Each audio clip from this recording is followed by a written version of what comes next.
Hello everyone, a very good morning to all. So आज हम एक केस करेंगे। एक्चुअली केस के साथ एक रूब्रिक समझेंगे और मैं आपको ऐसे दो केस बताऊंगा उस रूब्रिक के। ठीक है। सो फर्स्ट केस मैं आपको बताऊंगा। ये एक लेडी का केस है। ये एक डॉक्टर साहब ने मुझे फ़ोन किया अपनी वाइफ के लिए और इस आफ्टरनून का टाइम था और इमरजेंसी था कुछ। तो उन्होंने सर को एक आपके पास अगर 5 मिनट है तो आप मेरी वाइफ को ज़रा एक बार देख लीजिए और प्रॉब्लम्स बहुत ज़्यादा हो रही है। सो मैंने बोला ठीक है, आप मेरी बात करा दीजिए। तो मैंने बात किया तो वाइफ़ को उसको पिछले 8 दिन से मतलब 7 या 8 डेज़ से कंटिन्यूस ब्लीडिंग हो रहा है और इतना ब्लीडिंग हो रहा है, बहुत ज़्यादा फ्लो, घबराहट, बेचैनी, बॉडी पेन, हेडेक, ओवरऑल सब कुछ बॉडी एकदम ड्रेन आउट हो गया है। पूरी बॉडी थक चुकी है, ड्रेन एकदम थकान हो रही है। तो मैंने पूछा क्या हो गया मैम, क्या दिक्कत हो गई? बोले सर मतलब पिछले 8-10 दिन पहले सर मुझे मेरी डॉटर का फ़ोन आया। तो मैंने बोला मतलब क्या कर रही है आपकी डॉटर? बोले सर हमने उसको बाहर पढ़ने के लिए डाला है और कुछ तो वो कर रही है, मुझे याद नहीं क्या कर रही है। ठीक है। तो किसी पढ़ने के लिए डाला है, शायद मेडिकल में डाला था। तो वहाँ जाके उसको रहना था, वहाँ रहती है। ठीक है। सो उसका फ़ोन आया अचानक से और उसने बोला कि मम्मा मुझसे नहीं होगा, मैं नहीं कर पा रही हूँ, मुझे बहुत अच्छा नहीं लग रहा है, मेरे को लगता है मैं सुसाइड कर लूँगी। तो शी वॉज शॉक। तो मैं बहुत डर गई डॉक्टर साहब। मैं पूरा मेंटली एकदम, मेरे को एकदम शॉक हो गया कि ये क्या हो गया। तो ऐसा सुन के तो मैंने बोला क्या हुआ बेटा, कुछ टेंशन की बात मत लो, हम लोग हैं, कुछ नहीं होगा, आप कर लोगे। नहीं नहीं मुझसे नहीं होगा, आप लोगों को समझ नहीं आ रही मेरी तकलीफ़, आप नहीं समझ रहे मेरी तकलीफ़, बस मुझसे नहीं होगा। ये बोल के तो उसकी माँ ने बोला अच्छा हम लोग आ रहे हैं, आप टेंशन मत लो, हम नहीं नहीं किसी को आने की कोई ज़रूरत नहीं है, ठीक है, आप मत आइए और मत आइए, इतना बोल के कुछ फ़ोन कट कर दिया। सो उसकी माँ को पूरा घबराहट, बेचैनी, पर्स्पिरेशन तो चालू हो गया। फिर भी उसकी मदर और फादर जो डॉक्टर साहब उनकी वाइफ साथ में वहाँ जाने के लिए तैयार हो गए कि नहीं हम लोग चलते हैं, और बिना बताए, क्योंकि वो नहीं चाहती थी। तो पूरा रास्ता जो था ना, शी वॉज एंटिसिपेटिंग, इतना ज़्यादा था एंटिसिपेशन, क्या हो जाएगा, उसको घबराहट रह रही है। जैसे जैसे सफ़र आगे बढ़ रहा है उसको, मेरे को बहुत घबराहट लग रही थी कि जैसे जैसे टाइम आ रहा है वैसे वैसे मेरे को बहुत घबराहट, बेचैनी हो रही है। एक तो उसने मना कर दिया है और पता नहीं वो मुझे देखने के बाद वो क्या रिएक्ट करेगी, इसका डर और वो घबराहट, वो बेचैनी कंटिन्यूस मेरे मन में बना रहा रास्ते भर। कैसे कर कर के मैं वहाँ पहुँची और पहुँचते ही हमने उनसे मिला। तो वो फिर मुझ पे चिल्लाने लगी कि आपको मना किया था, आप क्यों आए मेरे पास, ठीक है, सब आपकी वजह से है, आपने मुझे इस हॉस्टल में क्यों डाला, मेरे को नहीं होती ये पढ़ाई, आप आज आपकी वजह से मेरे को ये तकलीफ़ झेलना पड़ रहा है, ठीक है, तो आपने क्यों डाला मुझसे नहीं होता ये चीज़, मुझसे नहीं कोप अप हो पाएगा, मैं नहीं पढ़ पाऊँगी ये, ठीक है, मैं आपने मगर मुझे ज़बरदस्ती हॉस्टल भेज दिया, सब आपकी गलती है।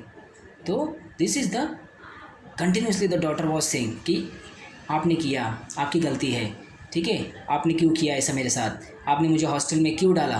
एंड तो मदर वॉज कि यार, शी वॉज स्टार्ट वीपिंग। ठीक है, उसने फिर भी अपने आप को सोचा कि ठीक है बेटा, कोई बात नहीं, मेरी गलती है, मैं मानती हूँ, कोई बात नहीं, ठीक है, हम चलते हैं, नहीं नहीं आप मुझे नहीं जाना कहीं, मैं यहीं रहूँगी, ठीक है, आप लोग चले जाइए। So this is the statement and the mother was continuously weeping. And the day जैसे ही वो वहाँ से ये सब हुआ, थोड़ा माहौल थोड़ा शांत हुआ, she was weeping continuously and जाते जाते उसको ब्लीडिंग स्टार्ट हो गया। And the bleeding start continuously, इतना ज़्यादा फ्लो है कि एंड वो रुकने का नाम ही नहीं ले रहा है। So this is the state, और उसके बाद से ये तकलीफ़ उसको चालू हो गई। सो मैंने बोला ठीक है, एक काम कीजिए आप 200 का, मैंने बोला डॉक्टर साहब आप 200 का डोज़ उनको 5 डोज दे दीजिए, शाम को मुझे 7 बजे बताइए, ठीक है। तो 7 बजे उन्होंने कॉल किया लेडी ने। मैंने पूछा कैसा लग रहा है अभी? सर पहले से मुझे ठीक लग रहा है, मतलब मेरा बॉडी पेन कम हो गया, ब्लीडिंग का फ़्लो भी कम हो गया है थोड़ा सा, अब मुझे बेटर लग रहा है, मेरी घबराहट कम हो गई। मैंने बोला ठीक है, कल बताइए। कल बताया, सर काफ़ी अच्छा लग रहा है, अभी ठीक लग रही हूँ, घबराहट कम हो गई है, बेचैनी नहीं लग रही है, रात को मैं सो भी गई अच्छे से, ब्लीडिंग भी काफ़ी कम है, 4 दिन 5 दिन में ब्लीडिंग एकदम बंद, 3 या 4 डेज़ में मुझे लगता है 3 डेज़ में ब्लीडिंग बंद हो गई और उसका जो पेन बाकी सब वो सब एकदम रिलैक्स, मतलब जो रिलैक्स हो गए। सो 200 का 5 डोज, रिपीटेशन नहीं पड़ा। तो क्या क्या सोच सकते ना, ये एक केस है। मैं आपको एक रूब्रिक्स के थ्रू दूसरा केस भी बताऊंगा। तो इस केस में क्या हुआ कि द कॉल, जैसे ही वो कॉल आया, ठीक है, क्या हो गई वो, मैं सुसाइड कर लूँ। एक मदर को अगर कोई ये मालूम पड़े कि उसकी बेटी उसको इस तरीके से बोल रही है, तो अचानक से फ़ोन आता ना, ailment from bad news, this is, ये न्यूज़ उसके लिए क्या है। मैंने उसको पढ़ने भेजा and what is going on, मतलब क्या हो गया अचानक से। Mental shock, ailment from mental shock, ailment from surprise unpleasant. Surprise ना बहुत चक्का हो गया, क्या हो गया है, बट वो सरप्राइज हैप्पी वाला नहीं था। This was surprise was unpleasant. There is a single medicine surprise unpleasant is gelsemium, ठीक है, यहाँ तक तो ठीक था। रास्ते पर क्या किया उसने, ailment from anticipation, anticipation complain from, क्या होगा, मैं जा रही हूँ बिना बताए क्या होगा, उसको घबराहट, बेचैनी, पसीना रास्ते भर चालू हो गया। जैसे जैसे टाइम आगे बढ़ रहा है, एंजाइटी टाइम सेट इन, जैसे जैसे टाइम जा रहा है वैसे वैसे उसकी घबराहट बढ़ती जा रही है, बेचैनी बढ़ती जा रही है। यहाँ तक तो ठीक था। जैसे ही वो पहुँची तो क्या हुआ, द डॉटर वॉज बम्बार्डिंग, आपकी वजह से, आपने ये किया, आपने मुझे क्यों हॉस्टल भेजा, आपकी वजह से मुझे यहाँ आना पड़ रहा, मुझसे नहीं होता है ये आपकी गलती है, आपने ऐसा क्यों किया, ठीक है। This was continuously are criticizing her mother कि आपने मुझे हॉस्टल में क्यों डाला, आपने मेडिकल में मुझे क्यों डाला, मुझसे नहीं होता है। Ailment from reproaches, ailment from being criticized. Criticized मतलब, आप देखिए क्रिटिसाइज मतलब इट्स फॉल्स फाइंडिंग, ठीक है, समबडिंग, आप डिसअप्रूवल हो किसी चीज़ से, आपको उसके लिए क्या होता है, निंदा करना, है ना, निंदा करना, इट्स सिंपल निंदा करना। रिप्रोचेस क्योंकि आप उससे, आप उसका गलतियाँ निकालना, ठीक है, फॉल्ट फाइंडिंग। तो एलमेन from being criticised, ailment from रिप्रोचेस, ठीक है। This is the rubrics which I have taken and मैंने उसे जलसेमियम 200 दिया। सो जलसीम, अब एलमेन फ्रॉम क्रिटिसाइज्ड बीन में सिर्फ 3 मेडिसिन है, एगेरिकस, इग्नीशिया और जलसीमियम, ठीक है। तो मेरे पास 2 मेडिसिन के केसेस मैंने काफ़ी है, मतलब 6-7 केसेस मैंने इससे एलमेन फ्रॉम बीन क्रिटिसाइज ये रूब्रिक से मैंने सॉल्व आउट किए हैं।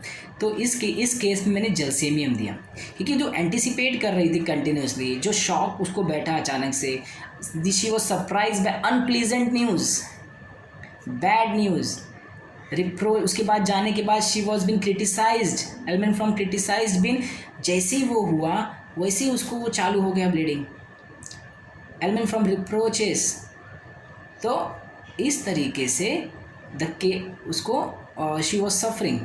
तो जैसे ही जलसीमियम का डोज गया, हर एंजाइटी, हर एंटिसिपेशन, ठीक है, वो रिलीज़ हो गया and she is absolutely fine. सो जलसीमियम से वो ठीक हो गई। मैं आपको एक और केस दिखाता हूँ, अभी भी वो मेरे पास वो लेडी का ट्रीटमेंट है, she is a very good homeopath doctor.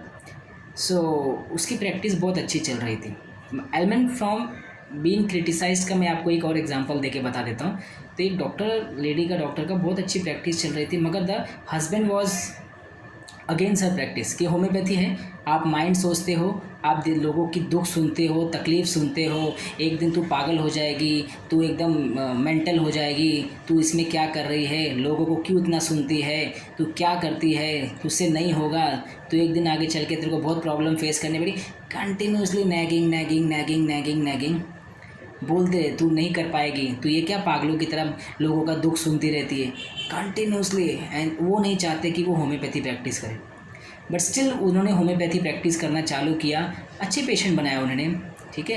And अचानक से क्या हुआ कि उनकी मदर को हॉस्पिटलाइज़ करना पड़ा, मेडिसिन बहुत इमरजेंसी था, ठीक है, उन्होंने एडमिट किया, उन्होंने खुद मेडिसिन दिया और उन्होंने मुझसे बात कराई थी, मैंने 1-2 मेडिसिन दिया, but she was very critical and उनकी मदर नहीं बच पाई। मदर नहीं बचने की वजह से उसके भाई ने उसके ऊपर ज़्यादा बम्बार्डिंग किया, तू, तेरी होम्योपैथी कोई काम की नहीं है, तू कुछ नहीं कर सकती, एंड उसको उल्टा भला भला बहुत बोला उसको, ठीक है। एक तो मदर की डेथ का शॉक, ऊपर से भाई ने उस तरीके से बोला, एंड हस्बैंड तो स्टार्टिंग से इसको बोल रहे हैं। बोलते बोलते बोलते she was land in a depression phase after the death of the mother, कि इन्होंने मेरे साथ ऐसा बोल दिया, मेरे पति मेरे को ऐसा बोलते हैं। वो अपने पति से डरने लगी। सो हस्बैंड, फियर ऑफ हस्बैंड, कुछ भी बोलते तो वो डर जाती कि ये मेरे को फिर बोलेंगे कि क्या होम्योपैथी करती है, पागल हो जाएगी एक दिन, लोगों का मेंटल क्यों लेती है, तो मेंटल हो जाएगी, पागल हॉस्पिटल में भर्ती हो जाएगी। This was been element from been criticized from the day she was her mother death. उसको स्लीपलेसनेस का प्रॉब्लम हो गया, एनजाइटी का प्रॉब्लम डेवलप हो गया, फियर डेवलप हो गया कि वो कभी नहीं सो पाएगी, फियर कि वो कभी नहीं सो पाएगी। उसको डर बैठ गया कि मैं शाम होते ही उसको डर लगता है कि वो सो नहीं पाएगी कभी। एंड वो she was not sleeping at all 3 days 4 days 5 days, continuously वो सफरिंग चल रहा था। ऊपर से हस्बैंड का behaviour, husband is a Bryonia, emotionless, dryness, no anxiety about family, only anxiety about money money money. तो he has not a emotion, मतलब उसको इमोशन ही नहीं है। वो कंटिन्यूसली क्रिटिसाइज़ कर रहा है, उसके भाई ने क्रिटिसाइज़ किया, एलिमेंट फ्रॉम मदर की डेथ हुई, ठीक है। तो मैंने उसे इग्निशिया 0/1 स्टार्ट किया, धीरे धीरे 0/5 पे आ गई वो। अभी वो अच्छे से सो रही है, ठीक है। She was sleeping very well, ठीक है, अच्छे से नींद ले रही है। अब वो धीरे धीरे, पहले तो उसने होम्योपैथी प्रैक्टिस करना बंद कर दिया इस डर की वजह से, हस्बैंड की कुछ फिर बोलेंगे वो, ठीक है, हस्बैंड फिर से चिल्लाएंगे, वो डर बैठ गया उसके मन में, ठीक है। बार बार वो क्रिटिसाइज़ करते थे, एंड वो घर वालों को बुला के उनके सामने रोती थी, पर उसको कोई केयर नहीं करता था, ठीक है। तो इस तरीके से क्रिटिसाइज़ करने के बाद जो एलिमेंट क्रिएट हुआ, स्लीपलेसनेस हो गया, डॉक्टर उनको एंजाइटी डेवलप हो गया, ठीक है, because support of the family नहीं मिला, हस्बैंड का सपोर्ट नहीं मिला, और सिर्फ क्रिटिसाइज़ मिला, ठीक है। तो उसके बाद उनको स्लीपलेसनेस का, और उनको एक ही डर था कि वो अभी वो सो नहीं पाएगी। एक बहुत अच्छा रूब्रिक है, मैं आपको बताता हूँ। पेशेंट को लगता है कि वो कभी सो नहीं पाएगा वापस, सिंगल रेमेडी है, fear sleep he will never sleep again, ठीक है। एक सिंगल रूब्रिक है, इग्निशिया को लगता है कि fear sleep he will never sleep again. उसको शाम होते ही लगता है कि मैं नहीं सो पाऊंगी, मुझे लगता है कि मैं सो नहीं पाऊंगी। उन्होंने होम्योपैथी प्रैक्टिस करना बंद कर दिया एंजाइटी की वजह से, सारे रेडार्स डिलीट कर दिए, सारे सेमिनार्स अटेंड करना बंद कर दिया, सारे यूट्यूब चैनल डिलीट कर दिया, मैं ऑल टोटली डिप्रेशन में जाकर उन्होंने सब कुछ क्लैशेस क्लियर आउट कर दिया। ये केस अभी भी मेरे पास चल रही है, but she is coming out, मतलब वो काफ़ी हद तक बेटर हो चुकी है, आगे भी हो जाएंगे बिकॉज मेडिसिन इज़ परफेक्ट। तो एलिमेंट फ्रॉम बीइंग क्रिटिसाइज्ड, ये अभी रिसेंट केस है, इसलिए मैं आपके सामने शेयर कर रहा हूँ। तो इस तरीके से आपको कोई निंदा करता है, नैग करता है, आपका बुरी तरीके से आपको फॉल्ट फाइंडिंग करता है, तो वो जो एलिमेंट डेवलप होता है ना, तो वो सेट कर गया उसके दिमाग में। उसको लगा मैं कभी प्रैक्टिस नहीं कर पाऊँगी, मैं ऐसे प्रैक्टिस नहीं होगा, जबकि अच्छी वॉज प्रैक्टिसिंग वेरी गुड, अच्छे से प्रैक्टिस कर रही थी। पेशेंट को इनफर्टिलिटी के केसेस वो अच्छे से निकाल रहे थे, मगर because of the criticize, because of the death of her mother, because of the criticize by her brother, by his brother, तो अपने भाई के द्वारा जो क्रिटिसाइज़ किया गया, अपने हस्बैंड के द्वारा जो क्रिटिसाइज़ किया, एलिमेंट फ्रॉम मदर डेथ के होने के बाद जो कुछ उसके दिमाग में आया, जो डिप्रेशन में गई, उसके बाद से she land in a such kind of situation. तो अभी वो सो पा रही हैं आराम से, normally she is going good, nothing, no problem. 0/5 चल रहा है अभी, ठीक है। तो धीरे धीरे करके वो इससे बाहर भी आ जाएंगी। तो मोटिव इज़ कि मैं आपको समझा रहा हूँ कि एलिमेंट फ्रॉम बीइंग क्रिटिसाइज कितना इंपॉर्टेंट है। तो मैंने अब तक 2 मेडिसिन में बहुत प्रिस्क्राइब किया है अब तक, एक जलसेमियम और एक इग्नीशियम में। तो एगेरिकस मैंने अभी तक किसी को नहीं दिया है, फ्रैंकली स्पीकिंग। तो जब मैं एगेरिकस किसी को दूंगा इस रूब्रिक पे, तो ज़रूर मैं आपके सामने शेयर करूँगा, ठीक है। तो इस तरीके से 2 केस मैंने आपके एक रूब्रिक्स के थ्रू आपको सामने शेयर किए। Thank you so much. Next time में जल्दी मिलेंगे। वीडियो अच्छा लगता है तो शेयर करो, लाइक करो और कमेंट्स ज़रूर करो रूब्रिक्स लगाने के बाद। और अगर रिज़ल्ट मिलता है तो ज़रूर, नहीं मिलता है तो भी बताइए, ताकि मुझे पता चले कि जो मैंने सोचा है वो गलत है। Thank you so much.